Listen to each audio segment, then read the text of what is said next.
Whether you're dreaming of becoming a lead teacher, stepping into your first director role, or leading a thriving childcare program of your own, you don't have to figure it out alone.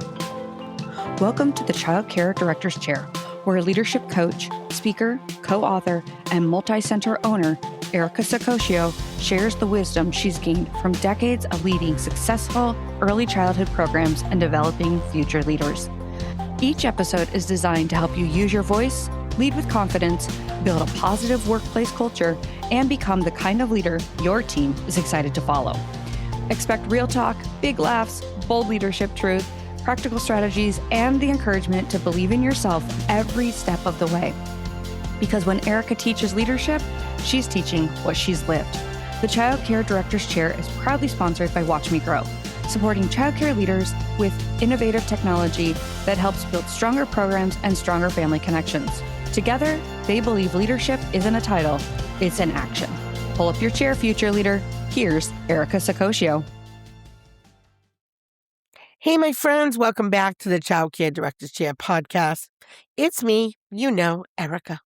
So I'm sorry I'm a little raspy today. I do apologize. I hope it's not too horrible on your ears, but I want to talk about something today that's pretty important. And if you know my story, you know I have had my share of burnout.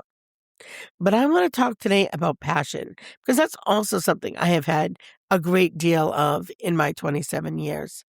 And passion may bring someone into early childhood education, but passion alone will not keep them there.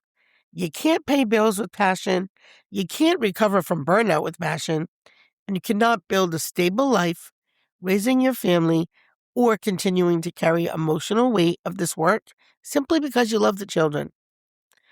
For years, our field has depended on educators who are caring, and they care so deeply that they would continue giving, even when the system was not enough to give back. But passion was never supposed to be a compensation package. You are tuned into the Child Care Director's Chair podcast, where we have honest conversations about what it really takes to lead in early childhood education. And today we're going to talk about something many leaders know, but they're afraid to say out loud. And that's our workforce cannot survive on passion alone. Early childhood educators are some of the most dedicated, creative, patient, and hardworking professionals in any industry, hands down. They're helping children develop language, confidence, definitely emotional regulation, social skills, independence, and lifelong relationships with learning. But yet too often we respond to their concerns by reminding them of how meaningful the work is. We'll tell them to remember their why, or we tell them that the children need them, or we tell them this work is a calling. Now, while all of that may be very, very true, it does not erase exhaustion. Purpose does not replace professional support, and loving the children does not make an educator feel valued when they're underpaid, when they're overwhelmed, overlooked, and expected to give more every single week. So today I want to challenge you, childcare leaders, to move from building a workforce that survives because they care to building a workplace where people can thrive because leadership cares for them too. Now, before we get started, I do want to say a big thank you to our sponsors at Watch Me Grow. Watch Me Grow helps early childhood programs strengthen trust, communication, safety, and connection with families. To learn more about how Watch Me Grow can support your childcare program, book a call today with Kevin and his team. They really, truly are the best. Now, let's get into today's conversation. Passion is important for sure. I am very passionate about this field. And we want people in this field who care about children, families, and the impact of early education. Absolutely. But passion should be the beginning of an educator's journey, not the strategy we use to keep them employed. And when a teacher says she's exhausted, passion is absolutely not the solution. And when an educator says they cannot afford to stay in the field, passion is not going to help them. Reminding them how much children love her is not a solution either. When employees feel unsupported, ignored, or constantly short-staffed, Asking her to reconnect with her purpose does not address the leadership problem, and it is a leadership problem. Sometimes leaders unintentionally use passion as permission to avoid difficult organizational changes. We say, we're doing all of this for the children, when what we really need to say is our current system is not sustainable and we need to change it. And we can't change it alone. This is why advocacy matters. A passionate employee can still burn out. I am testament to that. No one loved this field the way that I did until the day I thought I was going to die. A dedicated employee can still feel disrespected. And an extraordinary teacher can still decide she deserves a workplace that takes better care of her. The transformation begins when leaders stop asking, how do we find people who care more? And start asking, how do we create a workplace that gives caring people a reason to stay? Now, most childcare leaders appreciate their teams. I know you do. The problem is that appreciation often stays in our thoughts instead of showing up in the employee's daily experience. We may appreciate a teacher, but are we giving her a predictable schedule? We may appreciate her, but are we protecting her planning time? And we may appreciate her, but are we helping her in the classroom when she's overwhelmed? And we may appreciate her, but are we providing feedback, training, and opportunities to truly grow? We appreciate her, but does she only hear from leadership when something has gone wrong? Pizza, treats, appreciation gifts, encouragement notes are wonderful, but they cannot repair a workplace where employees constantly feel unsupported. Real appreciation can look like listening before someone reaches their breaking point. It can look like improving onboarding so new teachers are not thrown into the classroom without guidance. And it can look like offering meaningful coaching instead of constant criticism. It can look like examining wages, benefits, schedules, workload, classroom ratios, and opportunities for advancement. Appreciation becomes really powerful when employees can feel it in the structure of the workplace. And not only during Teacher Appreciation Week. God, give it a break. We go all out on those weeks. But real leadership will be going all out every week. Again, I'm not talking about you have to throw a pizza party and, do all of these things that cost lots of money over periods of time. The transformation is moving from saying, we appreciate everything you do, to asking, what can we change so doing this work does not cost you your well-being? And lastly, early childhood education has normalized sacrifice for far too long. We celebrate the teacher who never calls out. We praise the director who skips her lunch. We admire the employee who comes in sick because she doesn't want to leave her team short-staffed. We tell the stories about working long hours, buying classroom supplies with personal money, answering family messages at night, and solving staffing problems during our time off. But constantly sacrificing yourself is not evidence of a healthy culture. It's often evidence that the system depends too heavily on individual people overextending themselves. Raise your hand if you're one of them. When sacrifice becomes the expectation, boundaries become a little bit blurry.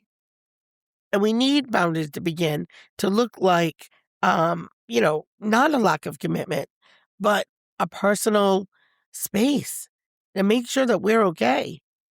I know employees may feel guilty for asking time off or saying no or asking for help or prioritizing their families, but you have to.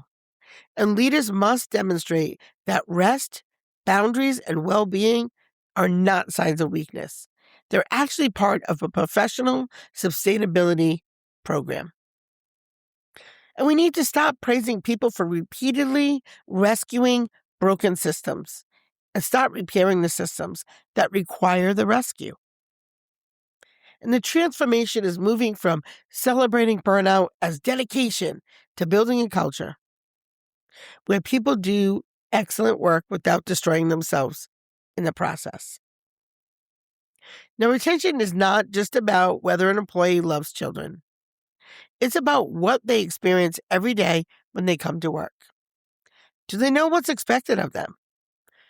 Do they have the tools and materials that they need? Do they even feel emotionally and physically safe? How about this? Can they ask a question without being embarrassed? And are their concerns addressed fairly? And ask yourself, are you visible? Are you truly present? Or are you just trying to get through that to-do list? Leadership has to be visible. They have to be available. And strong employees, are they given those opportunities to grow, even if you don't have a new position? And do people feel like decisions are constantly happening to them? And do they even have a voice in the program? Now, you might be saying yes, but I challenge you to get out a notebook and really ask yourself these questions and write down, when was the last time your team got to make a decision that involved them? Employees rarely leave because of one difficult day. It's not the one difficult day. We all have a difficult day here and there. They often leave after months of feeling unheard, unsupported, and uncertain that anything will change. And that means retention work cannot begin when someone submits that resignation letter. It must begin during recruitment, during onboarding, training, scheduling, supervision, when you communicate with them, and just your everyday leadership. That transformation is moving from reacting to turnover to intentionally designing an employee experience that helps people. And they don't want to always constantly be in recovery mode or survival mode. There's an old approach that says, find people who are passionate enough to stay. And the new approach says, build a workplace that is worthy of their passion. An old approach might say, remember your why. But a new approach might say, your why matters, and so do your needs. An old approach might say, we all have to make sacrifices. But maybe the new approach can say, we need systems that do not depend on constant sacrifice. Old appreciation and old approaches might say, employees should be grateful to work with children. And maybe a new approach can be, educators deserve professional respect, support, development, and compensation for the essential work that they provide. Now, this shift does not mean that leaders suddenly have unlimited money, unlimited staff, or resources. It just means we stop using our limitations as a reason to ignore the experience of our workforce. We may not be able to fix the entire early childhood system today, but we can definitely begin by changing the environment that we lead. So this week, I want you to ask yourself and your team one question. What is one thing that would make working here feel more sustainable? And then listen. Don't become defensive. Do not immediately explain why something can't happen. Listen for patterns. You may hear concerns about your schedule, communication, classroom support, planning time, definitely planning time, training, recognition. Maybe it's the pay, or maybe it's how often you truly are available. You may not be able to change everything immediately, but you can choose one issue to begin with and take action. And your employees should not have to prove their passion by tolerating conditions that are slowly pushing them out of the field. You know, guys, the future of early childhood education will not be protected by asking educators to care more. And it won't be protected when leaders and organizations and policymakers and communities ignore the problem. We need to demonstrate that we care about educators too. So after this episode, I want you to do more than just agree with the message. Choose one action. Schedule a listening meeting with your staff. Review your onboarding process. Maybe examine your schedules. Maybe create a growth opportunity for a strong teacher. And ask an employee, what support has she been afraid to ask for? Then make one visible change that shows your team their voice matters. So, guys, if you think someone in your group needs to hear this episode, please share it. Share it with another childcare director, an owner, administrator, leader, someone who's ready to move beyond telling educators to hold on one more day because they love the children. Passion may bring educators into this field, but leadership, respect, opportunity, and sustainability in the working conditions are what will help them stay. So thank you again to our sponsors at Watch Me Grow. To learn more about strengthening safety, trust, and family engagement in your program, book a call today with Kevin and the Watch Me Grow team. Until next time, keep leading with courage, keep listening to your people, and remember, a strong childcare program cannot be built by continually exhausting the very people who hold it together. That's it for today. See you tomorrow.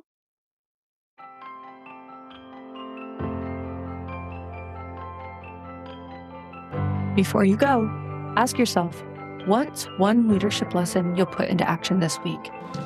Then share one takeaway with your leadership team, because Erica believes that great leaders don't just grow themselves, they help others grow too. Ready to keep growing? Join Erica inside the ECE Trailblazers Leadership Membership at childcaredirectorschair.com. Proudly sponsored by Watch Me Grow. Together, we believe leadership isn't a title, it's an action. And we'll save your chair for next time.